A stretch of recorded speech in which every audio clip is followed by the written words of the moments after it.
In the autumn of 1878, the world was still dark. Dozens of inventors were racing to make a light bulb that lasted longer than a few moments. That October, American inventor Thomas Edison made the bold announcement that he had solved the problem and had invented a bulb that would practically last forever. The problem was, he hadn't.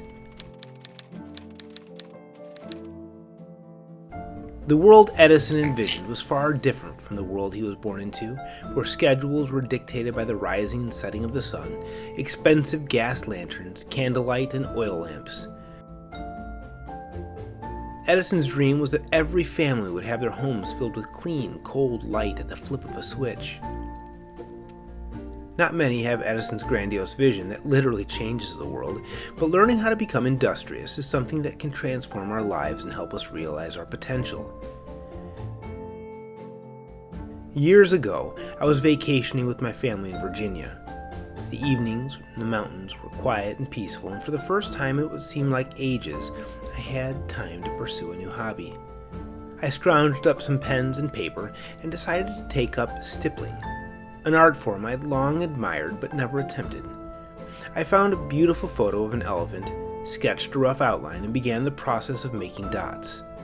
An hour later, as my hand began to cramp, I stood to survey my work and noted that I'd only filled a small corner of my paper.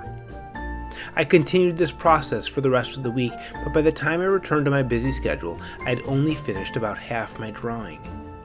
To complete the rest, I'd have to make sacrifices. The question was, what would I give up? It turned out that I had the time.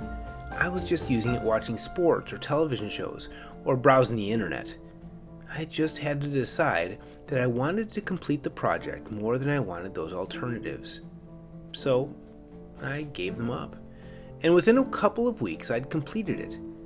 It was challenging and required concentration and discipline, and somehow, I found that strangely satisfying. When I finished, I decided to do others. After I'd finished a series of animals, I moved on to portraits and did presidents, athletes, and heroes. I took up a new challenge and added colors to the list. I did a series of Star Wars characters and incorporated watercolor.